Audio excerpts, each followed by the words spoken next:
ഏറ്റവും കൂടുതൽ കുട്ടികൾ പഠിക്കുന്ന പിന്നോക്ക മേഖലയിലുള്ള ഒരു പ്രധാനപ്പെട്ട സ്കൂളാണ് അമ്പലത്തറ UPS. ഫ്രണ്ടിലൊരു വലിയ ഗേറ്റ് ഇപ്പോൾ പണിതു. കവാട നിർമ്മാണം തിരുവനന്തപുരം നഗരസഭയുടെ തനത് ഫണ്ടിൽ നിന്നും 25 ലക്ഷം രൂപ അനുവദിച്ചു. സ്കൂളിൻ്റെ മെയിൻ ബോർഡ് വയ്ക്കുന്ന പരിപാടികൾ മാത്രമേ ഉള്ളൂ, ബാക്കി അത് പൂർത്തിയായതാണ്. ഈ കൺസ്ട്രക്ഷൻ ഇവിടെ ചെയ്യുമ്പോൾ അത് ഇടിച്ചു മാറ്റണം. ഈ സ്കൂളിൽ ഇനി ഒരു അസംബ്ലി നടത്തണമെങ്കിൽ പോലും സ്ഥലമില്ല. പക്ഷേ ഈ ഫണ്ടിൽ ഇങ്ങനെ പണിയുന്നു എന്നുള്ളത് ശിവൻകുട്ടി സാഹബിന് ഇതുവരെ അറിഞ്ഞുകൂടാ. ഇല്ല, ഇവിടെ തന്നെ ഒരു കെട്ടിടം നിർമ്മിക്കണമെന്നുള്ള നിർബന്ധം പറഞ്ഞു. മന്ത്രി ഇത് വന്ന് കണ്ടാൽ ആദ്യം മന്ത്രി ഇതിനെ പൊളിച്ചു കളയാൻ പറയും. അതിനെ ഡിമോളിഷ് ചെയ്യണം. ഡിമോളിഷ് ചെയ്യണമെങ്കിൽ ഗവൺമെൻറ്റിന് എത്ര രൂപ നഷ്ടമുണ്ട്, ഇതെല്ലാം അവർ ചിന്തിക്കേണ്ട കേസാണ്. നമസ്കാരം. ഇതാണോ സർക്കാരെ കേരള മോഡൽ? ഞാനിപ്പോൾ നിൽക്കുന്നത് തിരുവനന്തപുരം അമ്പലത്തറ ഗവൺമെൻറ് UP സ്കൂളിന് മുൻപിലാണ്. ഇവിടെ നമുക്ക് ദൃശ്യങ്ങളിൽ കാണുവാൻ സാധിക്കും ഒരു വലിയൊരു കവാടം. സ്കൂളിൻ്റെ കവാടമാണിത്. ഏകദേശം 25 ലക്ഷം രൂപ നഗരസഭ വകയിരുത്തിയതിന് ശേഷം പണിത ഒരു കവാടമാണിത്. ഈ കവാടത്തിന് മുകളിൽ ഈ സ്കൂളിൻ്റെ പേര് എഴുതി ചേർക്കുന്നതിന് മുൻപ് പൊളിച്ചു നീക്കണം എന്നുള്ള ആവശ്യവുമായി രംഗത്ത് വന്നിരിക്കുകയാണ് ഭരണാധികാരികൾ. കാരണം ഈ സ്കൂളിന് ഉള്ളിലായി ഒരു കെട്ടിടം പണിയുന്നു. ഈ കവാടം പണിഞ്ഞതിന് ശേഷമാണ് വിദ്യാലയത്തിന് ഉള്ളിൽ ഈ ഒരു കെട്ടിടം പണിയാനുള്ള തീരുമാനമെടുക്കുന്നത്. MLA ഫണ്ട് വകയിരുത്തി ഏകദേശം 2 കോടിയോളം രൂപ വകയിരുത്തിക്കൊണ്ടാണ് ഈ ഒരു കെട്ടിടം പണിയുവാൻ തീരുമാനിച്ചിരിക്കുന്നത്. ഈ കെട്ടിടം പണിയുന്നതിന് വേണ്ടി ഇതിന് മുൻപ് ഈ കവാടം ഉദ്ഘാടനം പോലും കഴിയാതെ നിൽക്കുന്ന 25 ലക്ഷം രൂപ മുടക്കി നിർമ്മിച്ച ഈ ഒരു കവാടം പൊളിച്ചു മാറ്റണമെന്നാണ് ആവശ്യം. സ്കൂളിലെ കളിസ്ഥലമില്ലാതെയാകുന്നു. മുൻവശത്തെ കവാടം മാറ്റി കുട്ടികളെയും ജനങ്ങളെയും ബുദ്ധിമുട്ടിലാക്കുന്നു. ഇങ്ങനെ നിരവധി ആവശ്യങ്ങളും ഉന്നയിച്ചുകൊണ്ട് ഇപ്പോൾ ഇവിടുത്തെ ഈ അമ്പലത്തറയിലെ നാട്ടുകാർ തന്നെ ഇവിടെ പ്രതിഷേധവുമായി രംഗത്ത് വന്നിരിക്കുകയാണ്. സർക്കാർ അറിയാതെ ഉദ്യോഗസ്ഥ ലോബി പണം ദൂർത്തടിക്കുന്നു എന്നാണ് ഈ നാട്ടുകാർ ഉൾപ്പെടെയുള്ളവർ ആരോപിക്കുന്നത്. കൗൺസിലർമാരും അതുകൂടാതെ ഈ അസോസിയേഷൻ ഭാരവാഹികളും എല്ലാവരും തന്നെ ഇവിടെ ഇപ്പോൾ പ്രതിഷേധവുമായി രംഗത്ത് വന്നിരിക്കുകയാണ്.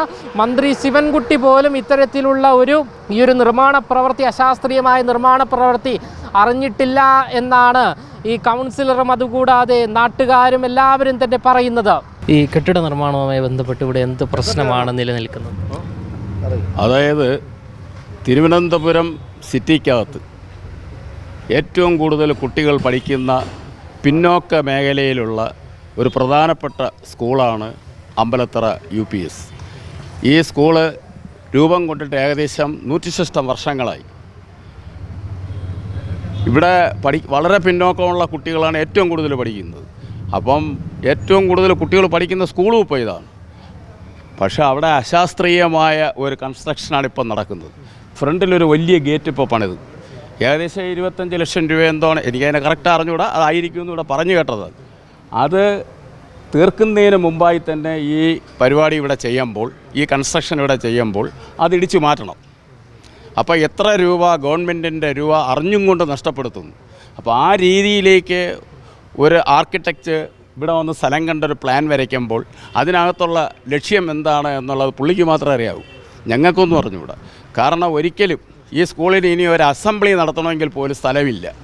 ഇവിടെ അസംബ്ലി നടത്തിക്കൊണ്ടിരുന്നൊരു സ്ഥലമാണ്, സ്കൂൾ ഡേ നടത്തിക്കൊണ്ടിരുന്നൊരു സ്ഥലമാണ്. ഞങ്ങൾ അസോസിയേഷൻകാരെല്ലാം ഇവിടെ എല്ലാ വാർഷികങ്ങൾക്കും ഞങ്ങളെ ക്ഷണിക്കും, ഞങ്ങൾ വരും, ഞങ്ങൾ വന്ന് പ്രസംഗിക്കുകയും മറ്റ് സഹായങ്ങളൊക്കെ ഒരുപാട് ചെയ്യും. ഞങ്ങളുടെ അസോസിയേഷൻ ഡെസ്ക്, ബെഞ്ച് എല്ലാം വാങ്ങിക്കാൻ ഞങ്ങൾ സഹായിച്ചിട്ടുണ്ട്. ഇപ്പോഴും ഞങ്ങൾ സ്വന്തം സ്കൂളായി തന്നെയാണ് ഇതിനെ കാണുന്നത്. ഇവിടെ നിൽക്കുന്നവരിൽ ഏകദേശം ഒരു 90% ആൾക്കാർ ഈ സ്കൂളിൽ പഠിച്ചവരാണ്. ഇവിടെ നിൽക്കുന്ന ഈ കൗൺസിലറായിരുന്നാലും മറ്റ് പ്രധാനപ്പെട്ട അസോസിയേഷൻ ഭാരവാഹികൾ, രാഷ്ട്രീയ പാർട്ടി നേതാക്കൾ, ഇവരെല്ലാം ഇവിടെ പഠിച്ചവരാണ്. അത്രയ്ക്ക് പ്രധാനപ്പെട്ടൊരു സ്കൂളാണ്. അപ്പോൾ ആ സ്കൂളിൽ ഇപ്പോൾ ഒരു അസംബ്ലി നടത്തണമെങ്കിൽ ഇനി സ്ഥലമില്ല. ഒന്ന്, ഇവരിപ്പോൾ ഈ കൺസ്ട്രക്ഷൻ ചെയ്യണം, ഇവർ പറയുന്നത് 3 നില എന്നാണ് പറയുന്നത്. വൈര 2 നില കെട്ടിക്കോ, പക്ഷേ താഴത്തെ ഫ്ലോർ കംപ്ലീറ്റ് അങ്ങ് വിട്ടിട്ട് ഇവിടെ ഒരു നല്ല സ്റ്റേജും കൂടെ അങ്ങ് ചെയ്ത് മൊത്തമായിട്ട് അങ്ങ് ആക്കി കഴിഞ്ഞാൽ കുഴപ്പമില്ല. പക്ഷേ ഇവിടെ ഒരു ബിൽഡിംഗ് താഴെ പണിയുമ്പോൾ ഈ സ്കൂളിന് എല്ലാ രീതിയിലുള്ള സൗകര്യങ്ങളെയും കുറയ്ക്കപ്പെടുകയാണ്. അങ്ങനെ കുറയ്ക്കപ്പെടാൻ പാടില്ല, അത് തെറ്റാണ്. പിന്നെ ഇതിനകത്ത് വലിയ നമ്മളെക്കാളെല്ലാം വളരെ വിദ്യാഭ്യാസവും വിവരമൊക്കെ ഉള്ള ആൾക്കാരാണ്, വലിയ വലിയ എൻജിനീയേഴ്സും ആർക്കിടെക്റ്റും ഒക്കെ. അവരെങ്കിലും ഈ സ്ഥലം വന്ന് പരിശോധിച്ചിട്ട് വേണം ഇതൊക്കെ ചെയ്യാൻ. ചുമ്മാ ഒരു സ്ഥലത്തിൻ്റെ അളവ് ഓവർസിയർ ആരെങ്കിലും വന്നെടുത്ത് നീളവും വീതി എടുത്തിട്ടൊരു പ്ലാൻ അങ്ങ് വരയ്ക്കുക എന്ന് പറഞ്ഞാൽ ശരിയല്ല. ഇവിടെ ഇപ്പോൾ എന്ത് ചെയ്തിരിക്കുന്നു, അതിനെ ഡിമോളിഷ് ചെയ്യണം. ഡിമോളിഷ് ചെയ്യണമെങ്കിൽ ഗവൺമെൻറ്റിന് എത്ര രൂപ നഷ്ടമുണ്ട്, ഇതെല്ലാം അവർ ചിന്തിക്കേണ്ട കേസാണ്. തൊട്ടപ്പുറത്ത് തന്നെ ഈ സ്കൂളിന് അപ്പുറം ഇപ്പുറവും ഉണ്ട്. രണ്ടിടത്തും നല്ല പ്രധാനപ്പെട്ട വലിയ 2 ഗേറ്റൊക്കെ ഇട്ടിരിക്കുകയാണ്, ഇപ്പോൾ പുതിയതായിട്ട് കൺസ്ട്രക്ട് ചെയ്തത്. ഇതും ഇപ്പോൾ പുതിയതായിട്ട് കൺസ്ട്രക്ട് ചെയ്ത്. അതിനകത്ത് തന്നെ ഒരു പഴയ ഈ ആഹാരമൊക്കെ ഉണ്ടാക്കാൻ വേണ്ടി ഒരു പെരയുണ്ട്. അതിനെ അങ്ങ് ഇടിച്ചാലും മതി. ഇടിച്ചാൽ വളരെ വലിയ രീതിയിലൊരു വലിയ മന്ദിരം അവിടെ പണിയാം. ഇവിടെ ഒരു തടസ്സവും ഉണ്ടാവില്ല. ഇതൊക്കെ ഒരു MPയുടെയൊക്കെ ഫണ്ടുകൾ ഉപയോഗിച്ചൊക്കെ ചെയ്തതാണ്. പണ്ട് ഈ കെട്ടിടം ചെയ്തത് ഒരു MPയാണ്, പന്ന്യൻ രവീന്ദ്രൻ. ഇവിടെ ചെയ്തത് ശശി തരൂർ MP. അപ്പോൾ അവരുടെയൊക്കെ ഫണ്ട് ഉപയോഗിച്ച് ചെയ്തിട്ട് ഇവിടെ ഒരു വലിയ നീളത്തിനൊരു ഓഡിറ്റോറിയം ഉണ്ടായിരുന്നു. ഈ ഓഡിറ്റോറിയത്തിനെ ഇവിടെ വെച്ചങ്ങ് മുറിച്ചു മാറ്റി. അത് തെറ്റല്ലേ? അങ്ങനെ ചെയ്യാമോ? ഒരു MPയുടെ, അദ്ദേഹം ഇപ്പോഴും MPയാണ്, അദ്ദേഹത്തിൻ്റെ ഫണ്ട് ഉപയോഗിച്ച് ചെയ്തതല്ലേ? അപ്പോൾ അദ്ദേഹത്തിൻ്റെ ഒരു പെർമിഷനെങ്കിലും ചോദിക്കണ്ടേ? സാർ ഇങ്ങനെ ഒരു സംഭവമുണ്ട്, ഞങ്ങളത് വെട്ടി മാറ്റുകയാണ്. അപ്പോൾ അതൊന്നുമില്ല, അവരുടെ ഇഷ്ടാനുസരണം ചെയ്തോട്ടെ. ഇപ്പോൾ സ്കൂളിനകത്തൊരു കൺസ്ട്രക്ഷൻ ചെയ്യുന്നതിനകത്ത്, സ്കൂളിനകത്തൊരു കൺസ്ട്രക്ഷൻ ചെയ്യുമ്പോൾ നമുക്കാർക്കും അത് പ്രൊട്ടസ്റ്റ് ചെയ്യേണ്ട കാര്യമില്ല യഥാർത്ഥത്തിൽ. ഇപ്പോൾ നമ്മൾ റോഡുമായിട്ട് ബന്ധപ്പെടുന്നതാണെങ്കിൽ നമ്മൾ പ്രൊട്ടസ്റ്റ് ചെയ്യണം. പക്ഷേ സ്കൂളിനകത്ത് ഇത്രയും അശാസ്ത്രീയമായ ഒരു പ്രവർത്തനം ആയതുകൊണ്ട് മാത്രമാണ് ഇവിടുത്തെ നാട്ടുകാർക്ക് മാനസികമായ ഒരു വലിയ സങ്കടം ഉണ്ടായത്. ഇവിടെ ഈ സ്കൂൾ വിടുന്ന സമയത്തും സ്കൂളിൻ്റെ പ്രവർത്തന സമയത്തിനും മുൻപായി ഇവിടെ ഉള്ള ഗതാഗത തടസ്സമുണ്ടല്ലോ, വളരെ വലുതാണ്. ഞങ്ങൾ സർക്കിളിനെ പോയി കൂടെ പൂന്തറ സർക്കിളിനെ കണ്ടിട്ട്, സാർ ഇവിടുത്തെ ഈ സ്കൂൾ വിടുന്ന സമയത്ത് എങ്കിലും, അല്ലെങ്കിൽ രാവിലെ കുട്ടികൾ കയറുന്ന സമയത്തെങ്കിലും കുറച്ച് പോലീസുകാരെ നിർത്തിയ ഒരു സംവിധാനം സൃഷ്ടിക്കണമെന്ന് പറഞ്ഞ് അദ്ദേഹം പറഞ്ഞിട്ടുണ്ട്. സാർ ഇനി അങ്ങോട്ടുള്ള ദിവസങ്ങളിൽ സ്കൂൾ വിടുന്ന സമയത്ത് പോലീസിൻ്റെ കരുതൽ അവിടെ ഉണ്ടാവും. ഒരുപാട് കൊച്ചു കുട്ടികളാണ്, എല്ലാം വളരെ കൊച്ചു കുട്ടികളല്ലേ. ഇവിടെ നഴ്സറി ചെറിയ ക്ലാസ് വരെയുണ്ട്. ഈ കുട്ടികളൊക്കെ ഇറങ്ങുമ്പോൾ ബസ്സാണെങ്കിൽ ഏറ്റവും കൂടുതൽ ബസ് സർവീസുള്ള ഏക ഒരു സ്ഥലമാണ് ഈ സ്കൂൾ. ഇതേപോലെയുള്ള കുട്ടികൾ ഇറങ്ങുന്ന ഒരു സ്കൂൾ ഇവിടെ അടുത്തൊന്നുമില്ല. എന്തുമാത്രം ബസ്സാണ് ഈ കോളൻ റൂട്ടിലും മറ്റു വിഴിഞ്ഞം പൂന്തറയൊക്കെ പൊയ്ക്കൊണ്ടിരിക്കുക. അപ്പോൾ അവിടെ ഈ കൊച്ചു കുട്ടികൾ ഇറങ്ങുമ്പം പോലീസിൻ്റെയും കൂടെ സേവനമില്ലെങ്കിൽ എന്തും സംഭവിക്കാം. പക്ഷേ അത് നമ്മളങ്ങനെയൊന്നും പറയാൻ പാടില്ല നാക്കുകൊണ്ട്. പക്ഷേ എന്നിരുന്നാലും സംഭവിക്കാം. അത് സംഭവിക്കാതിരിക്കാൻ വേണ്ടി സൂക്ഷിക്കേണ്ട ധാർമ്മികമായ ചുമതല ഈ അസോസിയേഷൻകാർ, സ്കൂളിൻ്റെ ഭാരവാഹികളും മറ്റ് PTA-യും എല്ലാവർക്കും അതിൽ തുല്യ പങ്കാണ്. അധ്യാപകരെല്ലാവരും ഇറങ്ങി നിൽക്കുന്നതാണ്. വൈകുന്നേരം ആകുമ്പോൾ ഈ കുട്ടികൾ പോകാൻ നേരത്ത് ഇവിടുത്തെ അധ്യാപകർ ആ കാര്യത്തിലൊക്കെ വളരെ നല്ല രീതിയിൽ ശ്രദ്ധിക്കുന്നുണ്ട്.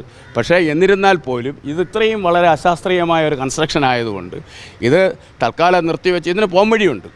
അവരുടെ എൻജിനീയേഴ്സ് വന്നത് കണ്ടു കഴിഞ്ഞാൽ അവർക്കിത് പോംവഴി ചെയ്യാം. നിർത്തിവെച്ചിരിക്കുകയാണ്. നിർത്തിവെക്കണമെന്നും അവർ പരിശോധനയ്ക്ക് വിധേയമാക്കണമെന്നൊക്കെയാണ് നമ്മൾ ആവശ്യപ്പെടുന്നത്. നമ്മൾ ഇവിടുത്തെ കൺസ്ട്രക്ഷനൊന്നും തുലയ്ക്കണമെന്ന് ആഗ്രഹിക്കുന്നവരല്ല. സ്കൂളിന് എന്തുമാത്രം വികസന പ്രവർത്തനം നടത്തുമെങ്കിലും ഞങ്ങൾ ബാക്കിലുണ്ട്, എല്ലാ പേരും ഉണ്ട്, ഞങ്ങളുടെ സഹകരണം മുഴുവൻ ഉണ്ടാവും.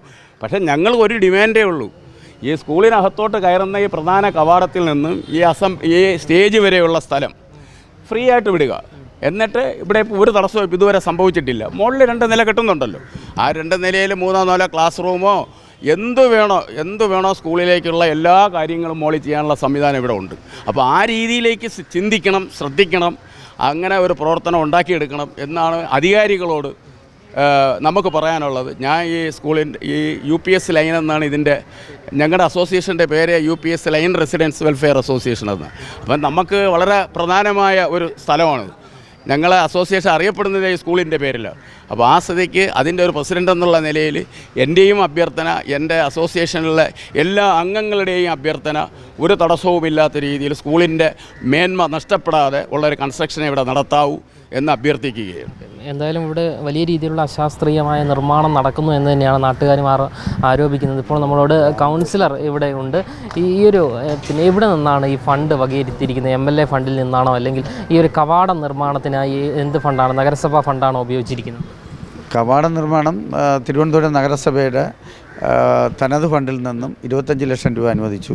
അതിൻ്റെ വർക്ക് 99% പൂർത്തിയാക്കി. ഇനി ചെറിയ സ്കൂളിൻ്റെ മെയിൻ ബോർഡ് വയ്ക്കുന്ന പരിപാടികൾ മാത്രമേ ഉള്ളൂ, ബാക്കി അത് പൂർത്തിയായതാണ്. രണ്ടാമത്തത് ഇത് MLA ഫണ്ടാണ്, നമ്മുടെ ബഹുമാനപ്പെട്ട മന്ത്രി ശിവൻകുട്ടി സഖാവിൻ്റെ ഫണ്ടാണ്. പക്ഷേ ഈ ഫണ്ടിൽ ഇങ്ങനെ പണിയുന്നു എന്നുള്ളത് ശിവൻകുട്ടി സഖാവിന് ഇതുവരെ അറിഞ്ഞുകൂടാ. അദ്ദേഹത്തിൻ്റെ PS വന്നാണ് ഇവിടെ വന്ന് ഇതിൻ്റെ പ്രവർത്തനങ്ങൾക്ക് നേതൃത്വം കൊടുക്കണം. മന്ത്രി ഇത് വന്ന് കണ്ടാൽ ആദ്യം മന്ത്രി ഇതിനെ പൊളിച്ചു കളയാൻ പറയും.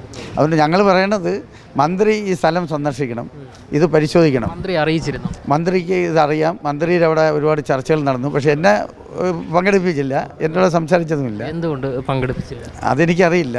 ഇവിടെ അവസാനം ഇത് പണി തുടങ്ങാൻ പോണതിന് മുമ്പേ ഇവിടുത്തെ ടീച്ചർമാരെയും എന്നെയും ഒക്കെ പങ്കെടുപ്പിച്ചുകൊണ്ട് പിന്നെ ഈ PS-ഉം പാർട്ടിയുടെ ഒരു നേതാവും കൂടെ വന്നൊരു ചർച്ച നടത്തി.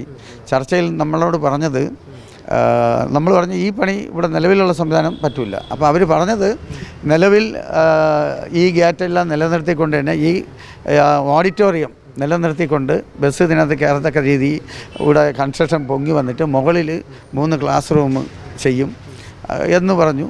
അപ്പോൾ നമ്മൾ പുതിയ ഡിമാൻഡുകൾ നമ്മൾ വെച്ചു. കാര്യം വെച്ചാൽ അപ്പുറത്ത് സ്ഥലം കിടപ്പുണ്ട്. സ്കൂളിൻ്റെ ആവശ്യം ഇപ്പോൾ ക്ലാസ് റൂമല്ല, ഇവിടെ കുട്ടികൾക്ക് കിച്ചൺ വേണം, അതുപോലെ കുട്ടികൾക്ക് കഴിക്കാൻ വേണ്ടി ഡൈനിങ് വേണം. ഇതാണ് സ്കൂളിൻ്റെ ആവശ്യം. എന്താ വെച്ചാൽ ആവശ്യമുള്ളതാണല്ലോ നമുക്ക് ചെയ്തു കൊടുക്കേണ്ടത്, അനാവശ്യമായിട്ട് നമുക്ക് ചെയ്യേണ്ട കാര്യമില്ല. പക്ഷേ അതിൽ നിന്നും ഇല്ല, ഇവിടെ തന്നെ ഒരു കെട്ടിടം നിർമ്മിക്കണമെന്നുള്ള നിർബന്ധം പറഞ്ഞു. അപ്പോൾ നമ്മൾ അംഗീകരിച്ചു. പക്ഷെ അംഗീകരിക്കുമ്പോഴും ഇതെല്ലാം നിലനിർത്തിക്കൊണ്ട്, പഴയ സംവിധാനം നിലനിർത്തിക്കൊണ്ട് അതിൻ്റെ മുകളിൽ പണിയെന്നാണ് പറഞ്ഞിരുന്നത്. കവാടം പൊളിച്ചു മാറ്റണം. ഇപ്പോൾ ഇവിടെ നിന്ന് ഓവർസീറെ ചോദിക്കുമ്പോഴാണ് അറിയണത് ഈ കവാടമൊന്നും ഇനി ഇല്ല. ഇതിൻ്റെ എല്ലാം പിന്നെ 3 നില കെട്ടിടം ഇതിൻ്റെ ഫ്രണ്ടിൽ അങ്ങ് പൊങ്ങി വരികയാണ്. പിന്നെ കവാടത്തിൻ്റെ കാര്യമില്ലല്ലോ. പിന്നെ ഇത് വരുമ്പോൾ ഉള്ള ഒരു വലിയ ബുദ്ധിമുട്ട്, 3 ക്ലാസ് റൂം മുകളിൽ പണിയുമ്പോൾ നിലവിൽ ഈ കാണുന്ന 5 ക്ലാസ് റൂം അടയ്ക്കേണ്ടി വരും. കാര്യം ഇങ്ങ് വരെയാണ്. പിന്നെ അതിനകത്ത് തുറന്ന് പ്രവർത്തിക്കാൻ നോക്കില്ല. സ്കൂളിൽ വെട്ടവും വെളിച്ചമാണല്ലോ ക്ലാസ് റൂമിൻ്റെ പ്രധാനം. അപ്പോൾ ആ 3 പുതിയതായിട്ട് വരുമ്പോൾ 5 എണ്ണം പൂട്ടേണ്ടി വരും. ആ സ്ഥിതിയാണ്. രണ്ടാമത് ഈ പോകുന്ന ഒരു റോഡെന്ന് പറയുന്നത് ഇത് സ്കൂളിൻ്റെ അപ്പുറം ഇപ്പുറവും ആണ്. ഇത് ഈ റോഡിൻ്റെ അപ്പുറം ഇപ്പുറമാണ് സ്കൂൾ വർക്ക് ചെയ്യുന്നത്. കൊച്ചുകുട്ടികളാണ്. നിലവിൽ ഈ കുട്ടികൾ എപ്പോഴും അപ്പുറത്ത് ഇപ്പുറത്ത് പോവുകയാണ് ഇത് ക്രോസ് ചെയ്ത്. ഇപ്പോൾ ഇതിലേക്കൂടെ ഉള്ള ഒരു പ്രധാന വിഷയം എന്ന് പറയുന്നത്, ഇവിടെ ഒരു ശിവക്ഷേത്രമുണ്ട്, അവിടെ കല്യാണങ്ങൾ വരും, എല്ലാ വലിയ ബസ്സുകളും ഇതിലേക്കൂടെ പോകും. പിന്നെ ഇപ്പോൾ NH ഈ റോഡും കൂടെ നേരെ ആയതുകൊണ്ട് NH പോകുന്ന ആളുകളെല്ലാം ഇതിലാണ് പോകുന്നത്. അപ്പോൾ ഇപ്പോഴും നിലവിൽ തന്നെ ഇവിടെ ആളുകൾ ബുദ്ധിമുട്ട് അനുഭവിക്കുന്നുണ്ട്. വാഹനം അങ്ങോട്ട് പോകില്ല, ബാക്കിലെടുത്തേക്കാണ് പോകുന്നത്. ഇപ്പോൾ ഈ കവാടം കൂടെ അടയാൽ പിന്നെ ഈ സ്കൂൾ ബസ് ഒന്നും ഇതിലേക്ക് കയറില്ല. സ്കൂൾ ബസ് ഉൾപ്പെടെ കുട്ടികൾ ഉൾപ്പെടെ ഈ ഒറ്റ സ്ഥലമേ ഉള്ളൂ. ഒരു വലിയ അപകടം സംഭവിച്ചാൽ പോലും ഓടി രക്ഷപ്പെടാൻ പറ്റുന്ന ഒറ്റ സ്ഥലമേ ഉള്ളൂ. അതങ്ങനെ ഒരു സ്കൂളിലും ഇല്ല. നമ്മൾ യാതൊരു സ്കൂളെടുത്ത് പരിശോധിച്ച് നോക്കിയാലും, മണക്കാട് സ്കൂളായാലും മെയിൻ ഗേറ്റുണ്ട്, കമലേശ്വരം സ്കൂളെടുത്ത് പരിശോധിച്ചാലും ഉണ്ട്. എല്ലാ സ്കൂളുകളിലും, കേരളത്തിലുള്ള എല്ലാ സ്കൂളുകളിലും മെയിൻ എൻട്രൻസ് നിലനിർത്തിക്കൊണ്ടാണ്. പക്ഷേ ഇത് മെയിൻ എൻട്രൻസ് അടച്ചുപൂട്ടിക്കൊണ്ട് ചെയ്യുന്നതിനോട് നമുക്ക് യോജിക്കാൻ പറ്റില്ല. കാര്യം കൗൺസിലർ എന്നുള്ള നിലയിൽ എനിക്ക് ജനങ്ങളെ അവിടെ ഇതൊരു ന്യായമായ കാര്യം എന്നുള്ള തോന്നിയതുകൊണ്ട് എനിക്ക് അതിൻ്റെ കൂടെ നിന്നേ പറ്റൂ. അപ്പോൾ അതിൻ്റെ ബന്ധപ്പെട്ടവർ നിലവിൽ ഞങ്ങൾ മിനിങ്ങാന്ന് വന്ന് നിർത്തിയിട്ട് പിന്നെ ഇതിനെ ചർച്ച ചെയ്തതിന് ശേഷം തുടങ്ങിയാൽ മതി എന്ന് പറഞ്ഞു, നിർത്തിവെച്ചു. പക്ഷെ ഞങ്ങളെല്ലാം പോയതിനു ശേഷം വൈകുന്നേരം വീണ്ടും ഈ പണി ആരംഭിച്ചു. അപ്പോൾ അത് അങ്ങനെ നമുക്ക് ചെയ്യാൻ പറ്റില്ല. കാര്യം ഒരു സ്കൂളിൻ്റെ അടിസ്ഥാനപരമായ വികസനങ്ങൾക്ക് നമ്മൾ തടസ്സമല്ല. പക്ഷേ വികസനം ആവശ്യമാണ്. അത് സ്കൂളിന് ആവശ്യമായ രീതിയിലും കുട്ടികൾക്ക് ആവശ്യമായ രീതിയിലും നാട്ടിന് ആവശ്യമായ രീതിയിലും ഈ നിർമ്മാണ പ്രവർത്തനം നടത്തണമെന്നാണ് നമ്മുടെ ആവശ്യം. ഈ ഒരു കെട്ടിടത്തിന് വേണ്ടി ഏകദേശം എത്ര രൂപ ഫണ്ട് വകയിരുത്തിയിട്ടുണ്ട് അറിയാമോ? എനിക്ക് ഇവിടെ പറഞ്ഞു കേട്ടത്, എനിക്ക് കറക്റ്റായിട്ട് അറിഞ്ഞുകൂടാ, 2 കോടി രൂപ അമ്പലത്തറ സ്കൂളിന് വേണ്ടി അനുവദിച്ചിട്ടുണ്ടെന്നാണ് മന്ത്രി പ്രഖ്യാപിച്ചതും എല്ലായിടത്തും പറയുന്നത്. പക്ഷെ അതിന് എത്ര രൂപയാണ് ഇതിൻ്റെ എസ്റ്റിമേറ്റും ബാക്കി അതിൻ്റെ ഡീറ്റെയിൽസ് ഒന്നും അറിഞ്ഞുകൂടാ. കൗൺസിലറിനെ ഒന്നും അറിയിച്ചിരുന്നില്ല. സാധാരണ അറിയേണ്ടതല്ലേ? അതെ, സാധാരണ യാതൊരു വർക്ക് വന്നാലും അതിൻ്റെ തുടക്കത്തിലെ കൗൺസിലറുമായിട്ട് ആലോചിച്ച്, അല്ലെങ്കിൽ അതിലെങ്ങനെയാണ് ചെയ്യണമെന്നുള്ളത് സാധാരണ ചെയ്യേണ്ടതാണ്. പക്ഷേ എന്നെ ഇപ്പോഴും ഞാൻ ഈ സംസാരിക്കുമ്പോഴും ഇതുമായി ബന്ധപ്പെട്ട് എന്നെ ഒരു അതോറിറ്റിയിലും വിളിച്ച് ഈ ചർച്ച നടത്തിയിട്ടേ ഇല്ല.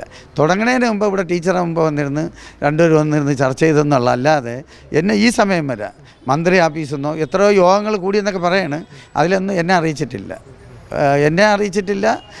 ഇവിടെ ബന്ധപ്പെട്ട PTA ഒന്നും അറിയിച്ചിട്ടില്ലെന്ന് തോന്നുന്നുണ്ട്. കാരണം PTA-ക്കാരും മന്ത്രിക്ക് പരാതി കൊടുത്തിട്ടുണ്ട്, മുഖ്യമന്ത്രിക്ക് പരാതി കൊടുത്തിട്ടുണ്ട്. അപ്പോൾ അതിനൊന്നും നേരിട്ട് പോയി കാണുമോ മറ്റോ ചെയ്തിരുന്നു? ഞാൻ മന്ത്രിയൊന്നും കണ്ടില്ല. കാര്യം എന്നെ വിളിക്കാത്തതുകൊണ്ട് ഞാൻ പോയില്ല എന്നുള്ളത്. കാര്യം എനിക്ക് മനസ്സിലായി, തുടക്കത്തിൽ എന്നെ ഒഴിവാക്കിക്കൊണ്ട് ഇങ്ങനെ ഒരു വർക്ക് നടക്കുന്നുള്ള തോന്നൽ എനിക്ക് വന്നതുകൊണ്ടാണ് ഞാൻ കാണാത്തത്. അല്ല, മന്ത്രി ഞാനായിട്ട് വിഷയമില്ല. മന്ത്രിക്ക് യഥാർത്ഥത്തിൽ ഇത് ഇങ്ങനെ നടക്കുന്നു എന്നുള്ളത് മന്ത്രിക്ക് ഇതുവരെ അറിഞ്ഞുകൂടാ.